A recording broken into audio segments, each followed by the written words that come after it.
asma bronquial,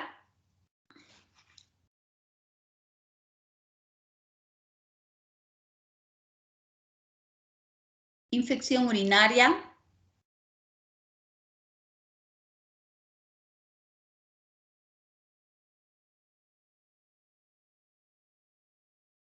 síndrome nefrítico, síndrome nefrótico,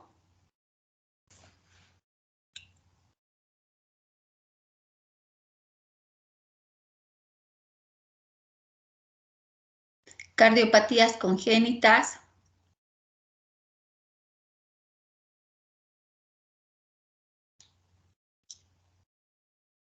cianógenas, cardiopatías congénitas acianógenas,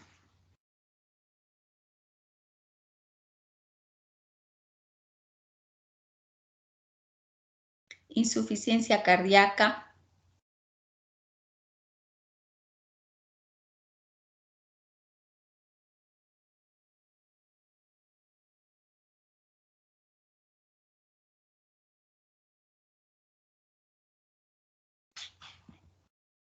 y enfermedades del miocardio. Vamos a repetirlo, ¿ya? Para que así todos tengan el temario y no haya confusión. Entonces, vamos a dar parasitosis intestinal, asma, infección urinaria, síndrome nefrótico, síndrome nefrítico, cardiopatías congénitas, acianóticas y cianóticas, insuficiencia cardíaca, miocarditis, pericarditis, endocarditis. Eso es lo que nos toca avanzar el día de hoy.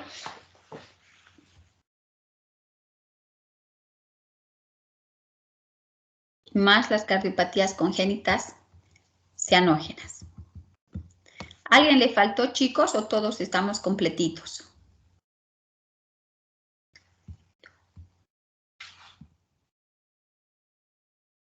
No, ya está, doctora. Gracias. Entonces, ese es el temario para el tercer parcial. Es el día martes.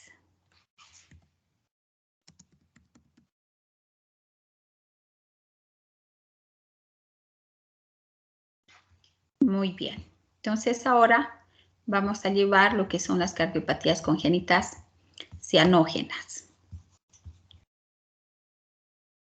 ¿Cuántos son en el grupo, chicos? ¿26 solamente?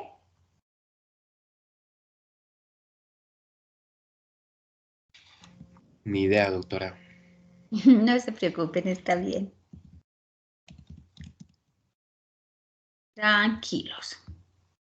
Creo que solo son 26. Ahora sí. Vamos a volver a compartir pantalla. Y con eso... Ay, que no puedo, pucha.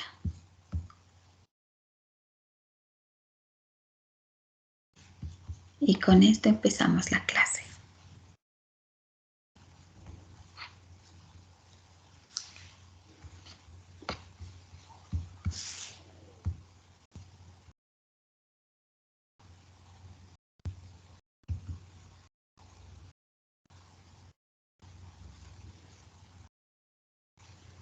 Sí lo pueden ver, ¿verdad? Sí, doctora, se puede ver. Sí, doctora. Entonces, la clase de hoy vamos a hablar de las cardiopatías cianógenas. La anterior clase habíamos hablado de las cardiopatías acianógenas. Y cuando nosotros tenemos pacientes pediátricos que tienen datos de una insuficiencia cardíaca, no se tienen que olvidar que debemos descartar una cardiopatía congénita. Entonces, la principal causa para que un chico haga insuficiencia cardíaca es que el paciente, lo más probable es que tenga una cardiopatía congénita. Estas cardiopatías congénitas se pueden presentar de dos maneras o se dividen en dos, las cardiopatías que son acianógenas y las cardiopatías que son cianógenas. Cuando uno ve a un paciente o a un pequeño, estamos hablando de pacientes pediátricos, que se tornan cianóticos, lo más probable es que uno piensa y dice, no, este chico tiene una cardiopatía cianógena, ¿no? Entonces, ya lo sospechamos de solo verlo cianótico al chico. No es que lo vemos cianótico y decimos, ay, no, este niño tiene una insuficiencia respiratoria y está con una neumonía. Lo primero que se nos viene a la cabeza siempre es que el chico esté enfermo del corazón y que tenga una cardiopatía, y como tiene cianosis, una cardiopatía cianógena. No se olviden que los chicos pueden venir no siempre con datos específicos o claros de que este chico está haciendo una insuficiencia cardíaca, ¿ya?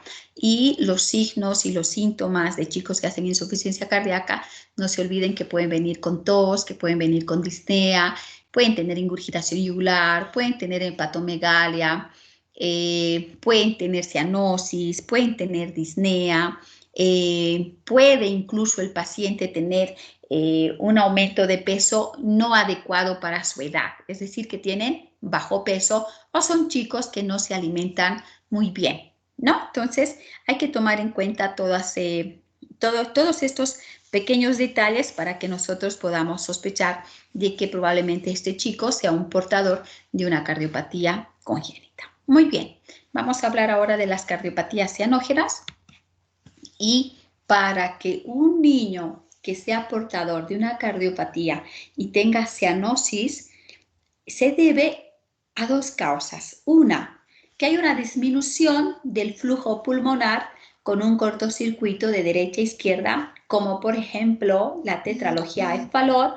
Y la otra causa es que haya una mezcla del retorno venoso sistémico y pulmonar, como en la transposición de las grandes arterias y en la atresia tricuspidea. Entonces, no se olviden que nuestro corazón tiene 4 cavidades, son 2 aurículas y son 2 ventrículos, ¿no es cierto?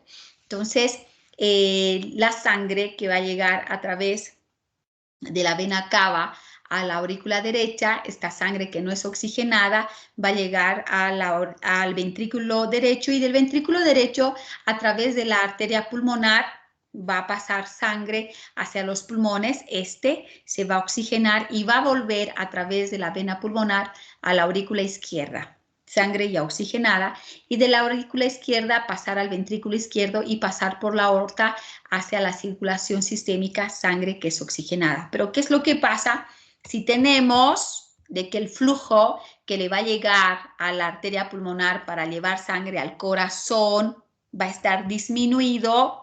Por lo tanto, no se va a oxigenar la sangre, ¿ya?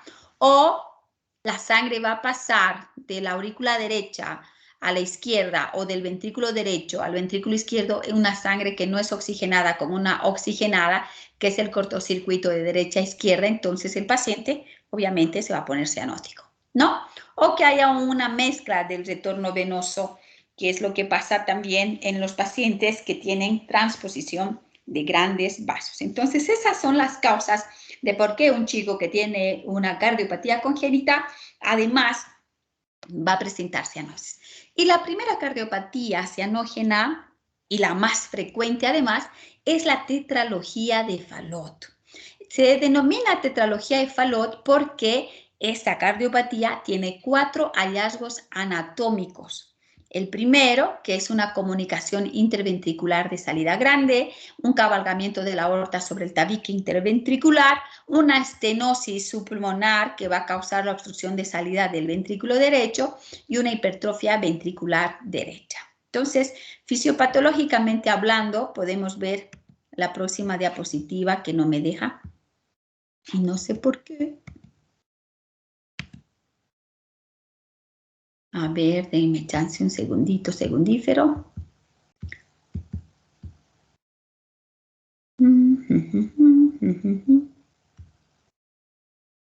Ahora sí, aquí vamos a ver un poco la fisiopatología en una tetralogía de Fallot, donde dijimos que se ven 4 alteraciones anatómicas, ¿Sí?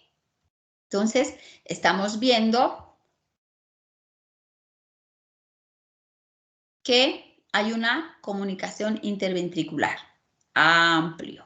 Ustedes notan, estas son la aurícula derecha, la aurícula izquierda, tenemos el ventrículo derecho y el ventrículo izquierdo.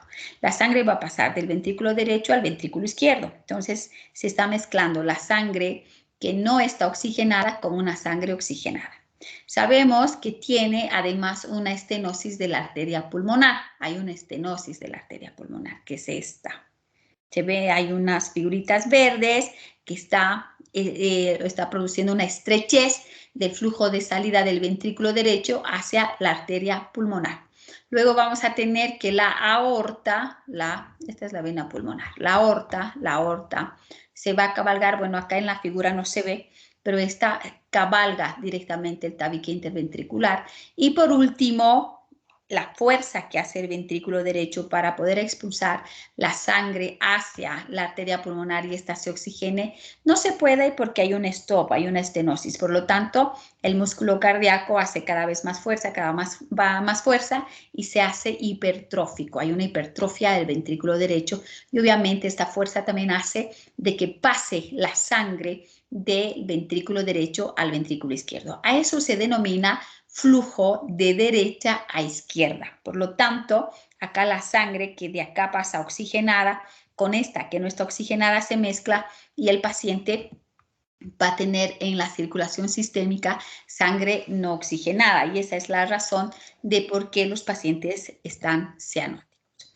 ¿Cuál es el diagnóstico de la tetralogía de Fallot? Ustedes saben que el gol estándar para hacer diagnóstico de las cardiopatías congénitas es la ecocardiografía. Pero obviamente a todo paciente que sospechamos que tiene una cardiopatía congénita, se le va a hacer una radiografía de tórax, un electrocardiograma y una ecocardiografía. En la radiografía de tórax lo que vamos a ver es que el corazón puede ser un tamaño normal, pero podemos ver que el arco de la arteria pulmonar está excavado, porque no se olviden que no hay gran flujo de sangre por la arteria pulmonar porque hay una estenosis de la pulmonar y la hipertrofia del ventrículo, que vamos a ver que esta es parte del ventrículo que se encuentra redondeada y se encuentra levantada, ¿no? Muy bien, tiene una forma de botita. Los síntomas de la tetralogía de Fallot son un soplo, el paciente tiene una cianosis grave, hacen crisis hipóxicas que pueden llevar a un infarto de miocardio, accidentes cerebrovasculares e incluso la muerte. Los signos de la tetralogía de Fallot son los dedos en palillo de tambor, hay un soplo sistólico y eyectivo rudo, largo en el borde external izquierdo, este se va a cortar y no es audible en las crisis hipóxicas. Entonces, habíamos hablado de las pruebas complementarias, como la radiografía de tórax que ya hemos explicado en la imagen, el electrocardiograma puede ser normal y en la ecocardiografía pues vamos a ver anatómicamente lo que está pasando y vamos a decir sí, definitivamente es una tetralogía de Fallot, ¿ya? ¿Cuál es el tratamiento de la tetralogía de Fallot? En un principio el tratamiento obviamente es médico, hay que hacer una cirugía correctiva a los 6 años de edad.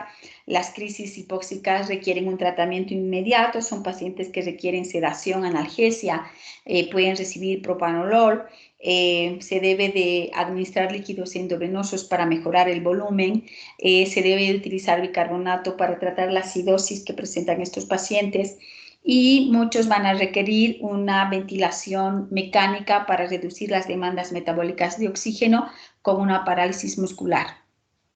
Entonces, para poder ventilarlos. Esa es la primera cardiopatía cianógena y la más frecuente, que es la tetralogía de Fallot. Vamos a entrar a la segunda cardiopatía congénita cianógena, que es la transposición de las grandes arterias. La transposición de las grandes arterias nos indica que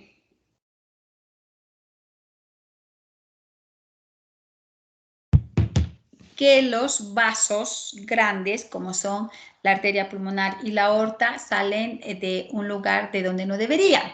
Aquí tenemos un corazón normal de donde el ventrículo derecho, ya del ventrículo derecho sale la arteria pulmonar y del ventrículo izquierdo sale la aorta. Pero en la transposición de los grandes vasos, la aorta sale del ventrículo derecho y la arteria pulmonar del ventrículo izquierdo. Por eso se llama transposición de los grandes vasos, ¿ya? O de las grandes arterias.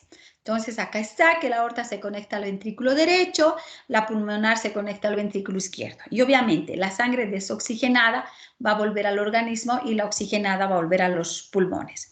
La transposición de las grandes arterias se puede asociar a otras anomalías como la CIA, la CIB y el ductus permeable, porque tiene que de alguna manera el paciente sobrevivir. Si no habrían estas comunicaciones CIA, CIB y ductus, el paciente seguro fallece. Entonces acá podemos observar en este diagrama, en este dibujo, lo que pasa.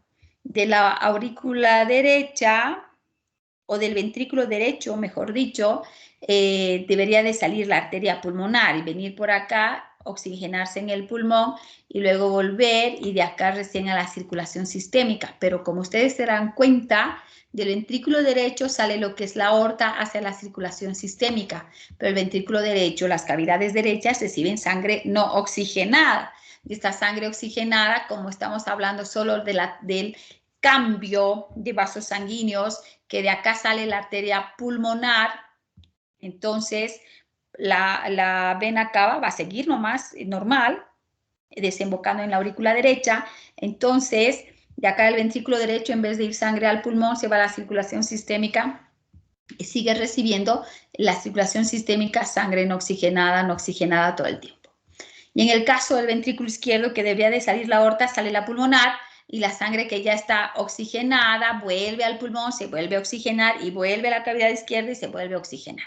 Y gracias a lo que es la comunicación interauricular, acá no se ve la comunicación interventricular, y el ductus, es que se puede mezclar la sangre desoxigenada con la oxigenada y de esta manera el paciente de alguna manera puede sobrevivir.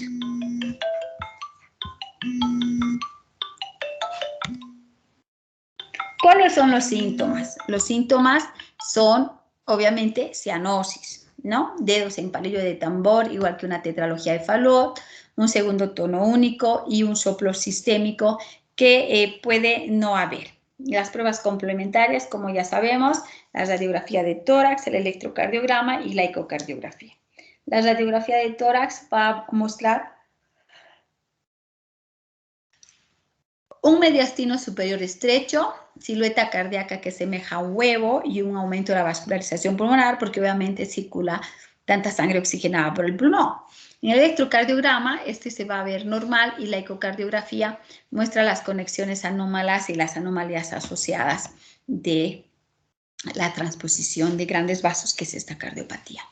El tratamiento es intentar mejorar la mezcla de sangre saturada y la desaturada, por lo tanto debemos mantener el ductus permeable. Cuando nosotros sabemos que hay una transposición de grandes vasos y pues es ductus dependiente, debemos de administrar la prostaglandina E para mantener este ductus permeable. También se puede hacer una auriculoseptostomía con balón y la cirugía correctiva se realiza en los primeros días de vida. La tercera cardiopatía cianógena es el defecto del canal auriculoventricular completo, que se presenta sobre todo en los chicos que tienen trisomía 21 o síndrome de Down. No en todos, pero es más frecuente en los chicos que tienen trisomía 21. Hay un defecto en la parte central del corazón, una válvula con 5 cúspides entre las aurículas y ventrículos. Se extiende en toda la unión auriculoventricular y tiende a filtrarse. Entonces es un defecto grande que va a llevar a una hipertensión pulmonar persistente. En los hallazgos clínicos, obviamente, ya podemos tener una ecografía prenatal donde nos diga de que viene el niño con una cardiopatía congénita, que es un canal AV completo. Los pacientes van a presentar cianosis desde el nacimiento o van a tener datos de una insuficiencia cardíaca a las 2 o las 3 semanas de vida. No hay soplo cardíaco, el electrocardiograma nos muestra un eje superior y el diagnóstico ecocardiográfico muchas veces es como un hallazgo por examen de rutina en niños con trisomía 21. Los chicos que tienen trisomía 21 pueden venir con varias malformaciones congénitas, no solo cardiopatía congénita como la cardiopatía cianógena canal AB completo, sino pueden tener otras malformaciones como por ejemplo malformaciones anorrectales, malformaciones renales, malformaciones de la columna vertebral. Hay un memotécnico que se denomina Bachter en el que debemos descartar en los chicos que tienen trisomía 21. ¿Qué quiero decir? Que cuando tenemos un paciente que tiene trisomía 21 es un chico que tiene que ser estudiado. Es un chico que va a tener radiografía para ver si hay hemivértebras, es un chico que va a tener ecografía abdominal para ver si hay algún problema a nivel renal, es un chico que va a tener ecocardiografía ya para descartar un canal auriculoventricular completo. Entonces, muchas veces puede que el chico no esté cianótico desde el nacimiento y le hacemos la ecocardio de rutina y resultados que tiene un canal AB. ¿Cuál es el tratamiento? Como los chicos hacen insuficiencia cardíaca, obviamente hay que tratarlo médicamente la insuficiencia cardíaca y la corrección quirúrgica se hace a los 3 o 6 meses de edad. La otra cardiopatía congénita cianógena es la atresia tricuspidea, ¿ya? Entonces, atresia es la ausencia de, ¿no es cierto? Entonces, la válvula mitral está en la cavidad izquierda cardíaca y la válvula tricuspidia está en las cavidades derechas. Entonces, ¿qué es lo que pasa? Que como hay ausencia de la válvula tricuspidia, el ventrículo derecho o el ventrículo derecho es pequeño y no es funcional. Solo es eficaz el ventrículo izquierdo. Por lo tanto, hay una mezcla del retorno venoso pulmonar y sistémico en la aurícula izquierda y esto va a llevar a una cianosis y a una disnea. El tratamiento es paliativo para mantener una irrigación sanguínea segura de los pulmones a una presión baja, ¿no? Entonces se hacen derivaciones tipo Blalock-Towsing entre la subclavia y la pulmonar, se hace un cerclaje de la pulmonar, pero no hay una cirugía correctora completa en realidad. Entonces, son 4 las cardiopatías congénitas cianógenas. Estamos hablando que la más frecuente es la tetralogía de Fallot, seguida de la transposición de grandes vasos. Tenemos el canal auriculoventricular completo y por último la atresia tricuspidia. Esas son las 4 cardiopatías cianógenas. Ahora bien, vamos a hablar de las enfermedades de las envolturas del corazón. Ustedes saben que el corazón tiene 3 envolturas y estamos hablando de lo que es el pericardio, el miocardio y el endocardio. Entonces, el endocardio es la cubierta interna del corazón y vamos a empezar con la inflamación del endocardio que se denomina endocarditis, ¿ya? Cuando tenemos chicos que tienen cardiopatía congénita, es muy importante explicarle a la mamá que pueden en algún momento hacer una endocarditis, sobre todo si los pacientes van a hacerse alguna limpieza dental o alguna curación dental, los chicos tienen que recibir una profilaxis antibiótica para evitar que estos chicos hagan endocarditis. Además, que tienen que tener mucho cuidado con la limpieza y el aseo dental, porque esa es la puerta de entrada para que hagan endocarditis, ¿no? Obviamente, todos los chicos tienen que limpiarse los dientes y tienen que cepillarse los dientes, pero con principal énfasis en nuestros pacientes que tienen cardiopatías congénitas, excepto una que es la comunicación interauricular tipo ostium secundum. El resto tiene riesgo de realizar endocarditis bacteriana, más sin embargo tienen mayor riesgo aquellos pacientes que son portadores de cardiopatías que tengan un flujo turbulento, como la comunicación interventricular, la coartación de la aorta, ductus persistente. Cuando tenemos pacientes con endocarditis bacteriana, no es muy fácil el diagnóstico. Debemos sospechar cuando nuestros pacientes tienen una fiebre mantenida y tienen malestar. ¿Cuál es la etiología o la causa de una endocarditis bacteriana? El Streptococcus alfa hemolítico, el Streptococcus viridans es el responsable de las endocarditis bacterianas. El diagnóstico no es muy sencillo, es difícil, muchas veces lo hacemos por descarte, sospechamos cuando la fiebre es muy alta, cuando el paciente tiene malestar general, cuando solicitamos un laboratorio, obviamente, el paciente tiene una fiebre mantenida, tiene malestar, una velocidad de eritrosedimentación elevada y una anemia que no se explica porque el paciente pues no tiene pérdidas hemáticas y además tiene hematuria. Entonces, los signos clínicos de estos pacientes son fiebre, anemia, palidez, hemorragia en astilla subungual, tienen acropaquias, lesiones cutáneas necróticas, los signos cardíacos son cambiantes, puede haber una esplenomegalia, signos neurológicos por un infarto cerebral, infartos retinianos, pueden tener artritis o artralgia y puede haber una hematuria microscópica. ¿Cómo podemos hacer el diagnóstico? Con una ecocardiografía. Entre los exámenes complementarios, obviamente, es un paciente que debe de cultivarse y se debe de hacer un hemocultivo y una ecocardiografía. ¿Ya? Muy bien.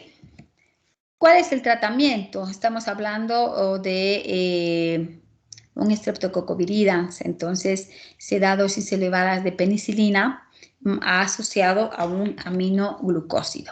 Entonces es importante que a todos nuestros pacientes que tengan una cardiopatía congénita debemos de recomendar una buena higiene dental, recomendar a todos los niños que son portadores de una cardiopatía congénita y profilaxis antibiótica cuando hay procedimientos dentales o una cirugía que se va a asociar a una bacteremia. Vamos a hablar ahora de la miocarditis de la capa media del músculo cardíaco. La miocarditis que puede resolverse en forma espontánea o puede el paciente requerir un trasplante cardíaco. Las miocarditis pueden ser secundarias a alguna enfermedad metabólica, bueno, en realidad son varias enfermedades que te pueden llevar a una miocarditis, igual que la pericarditis, o puede ser una infección directa. Entonces vamos a hablar de la miocardiopatía dilatada, en la cual vamos a ver de que el ventrículo es el que se dilata y por lo tanto hay una reducción de su contracción.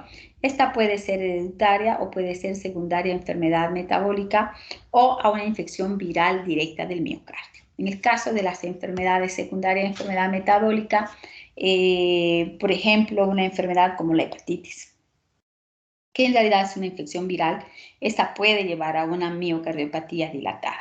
Entonces, cuando sospechamos, ante cualquier niño que tenga una cardiomegalia con datos de insuficiencia cardíaca, que esté previamente sano, es decir, que no es que sea portador de una cardiopatía congénita, no, él ha entrado con diagnóstico de una hepatitis viral porque tiene vómitos y tiene diarrea y tiene anorexia y tiene fiebre, pero en ningún momento por datos de insuficiencia cardíaca. Entonces, cualquier paciente que tiene una cardiomegalia y datos de insuficiencia cardíaca previamente sano, debemos sospechar de una miocardiopatía dilatada. Y obviamente el diagnóstico lo hacemos con una ecocardiografía. El tratamiento es sintomático, como tiene una insuficiencia cardíaca, necesitamos darle diuréticos, hay que darle inhibidores de la IECA, se pueden usar esteroides e inmunoglobulinas, aunque el uso aún está controvertido. Y como les había mencionado, puede mejorar en forma espontánea o requerir trasplante. Entonces, puede mejorar o puede empeorar. Hay otras miocardiopatías como las hipertróficas restrictivas. Estas son poco frecuentes en la infancia y se asocian en realidad a enfermedades sistémicas como el síndrome de Hurler y el síndrome de Pompe o Noonan. Vamos a hablar ahora de la última capa del corazón, que es la pericarditis.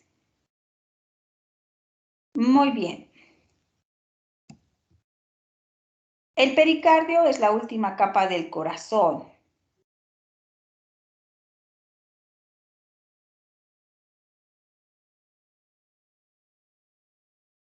Entonces, el pericardio está compuesto en realidad de dos capas. Es un saco fibroso que tiene dos capas. Una visceral o epicárdica que está formada por células mesoteliales y una parietal que tiene tres capas. Una serosa, otra fibrosa y otra epicárdica de tejido conectivo. Y obviamente está cerca de las grandes arterias en porción yuxtacardíaca. ¿Y qué es la pericarditis? La pericarditis es una inflamación aguda del saco pericárdico, de esta cubierta del corazón.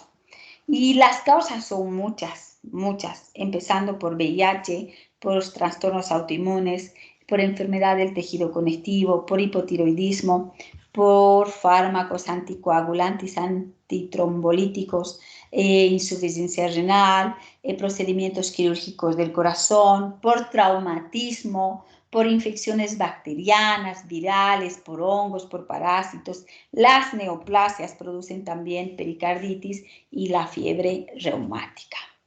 Las características clínicas, independientemente de la causa, la que fuera, obviamente va a tener clínicas propias de la enfermedad de fondo y el paciente tiene dolor precordial, frote pericárdico, ruidos cardíacos alejados a la auscultación, tiene un pulso paradójico y el paciente tiene disnea y tiene taquicardia. El dolor precordial que se va a exacerbar con la inspiración profunda es tipo opresivo y que va a disminuir cuando el paciente se sienta o se agacha hacia adelante, como en la plegaria maometana. Esto va a disminuir el dolor. Algo característico patognomónico es el frote pericárdico, pero cuando ya hay derrame pericárdico ya no se ausculta el frote, ¿ya? Y se va a escuchar o se va a auscultar mejor si se presiona la membrana del estetoscopio contra la pared torácica. Cuando tenemos ya un derrame pericárdico que está produciendo un taponamiento cardíaco, vamos a tener que hay una acumulación de líquido en el saco del pericardio que va a afectar el llenado ventricular sistólico. Nuestro paciente va a estar hipotenso, va a haber elevación de la presión venosa central y obviamente los ruidos cardíacos van a estar alejados y no lo vamos a poder auscultar también, ¿no? Entonces, eso en relación al taponamiento cardíaco. Las bases para el diagnóstico tiene que tener un electrocardiograma, una radiografía de tórax y una ecocardiografía. El electrocardiograma, los complejos eléctricos son de bajo voltaje, hay desniveles del segmento ST y hay una alteración en la repolarización ventricular. Y en la radiografía, obviamente, vemos una cardiomegalia. El ecocardio nos va a decir que hay presencia de líquido y que hay un colapso auricular derecho y hay un colapso ventricular derecho y que necesitamos hacer tratamiento urgente, porque si no hacemos un tratamiento urgente el paciente se va a morir. ¿Y cuál es el tratamiento? Hay que extraer ese líquido, hay que hacer una pericardiocentesis, ¿ya? Una vez que le salvas la vida al paciente con la pericardiocentesis, debemos hacer una ventana pericárdica. Esto es quirúrgico, el paciente tiene que entrar al quirófano, tiene que venir el cardiovascular y tiene que hacer la ventana pericárdica. En estos pacientes está contraindicado los diuréticos y la digoxina, porque nuestro paciente está haciendo pues hipotensión y le vamos a echar un diurético más y decimos, ay, está en insuficiencia cardíaca, le pondremos diurético. No, lo vamos a jorobar al paciente. Entonces, contraindicado el diurético y la digoxina en el taponamiento cardíaco. Ese es el tema de hoy. Ya tienen ustedes el temario para el examen del martes. Entonces, estamos hablando que vamos a preguntar o al examen va a entrar parasitosis, va a entrar asma, infección urinaria, síndrome nefrítico, síndrome nefrótico, insuficiencia cardíaca, cardiopatías congénitas acianógenas, cardiopatías congénitas cianógenas, va a entrar endocarditis, miocarditis, pericarditis. Son 11 temas en total, ¿ya? Todo como que desdoblado todos, ¿no? Entonces, tenemos los 11 temas para el día martes. Entonces, espero estudien y tengan una buena nota y no copien el examen. Ya el examen es lo mismo de siempre. Vamos a intentar darles casos clínicos para que ustedes puedan hacer el diagnóstico y obviamente no podemos hacer, y en el diagnóstico de tal, su manejo es tal cosa, digamos, ¿no? O sea, casos clínicos correlacionados porque luego se entremezclan las preguntas y pues no se sabe de qué se está preguntando, ¿sí? Eso para el día martes, por favor, estudien, chicos. No son muy largos los temas, creo, y entonces van a poder estudiar para poder sacar una buena nota. No sé si a alguien le falta. Doctora, una pregunta. ¿Cuántas preguntas va a entrar al examen? 100. Ay, no, mentira. Con ustedes no se puede hacer 100, máximo 50. 100, doctora. Se van a desmayar. Mínimo 35 y máximo 50. Ay, ay. ¿Cuánto tiempo, doctora? 50 minutos. Son los 50 minutos reglamentarios. Ah, ya, está bien, doctora. Así que suerte. Los veo el día martes en el examen. Pórtense bien en mi ausencia. ¿Alguna pregunta, chicos, que ustedes tengan? Yo, doctora, ¿usted sabe algo sobre tener los exámenes presenciales, doctora? No, Sí. no me dijeron nada. Ah, ya. Está bien, Claro, doctora. pero voy a preguntar, no voy a hacer que sí sean presenciales, ¿no? Ah, doctora, otra duda. La hipertrofia que, por ejemplo, pasa en la tetralogía de Fallot, ¿es concéntrica o excéntrica en el caso de esa enfermedad? ¿Me puedes repetir la pregunta, por favor? La hipertrofia ¿Ya? del lado derecho, ¿no? De la tetralogía de Fallot, ¿es concéntrica o excéntrica, doctora? Es concéntrica. Entonces entonces la hipertrofia se da de forma lenta, ¿no? Para que sea concéntrica. Sí, y lo que pasa es que tiene que hacer tanta fuerza el pobre ventrículo para poder intentar Ya está bien. la sangre pero no les voy a preguntar si la hipertrofia es céntrica o concéntrica. Ah, no, es solo una duda, doctora. ¿Alguna otra pregunta, chicos?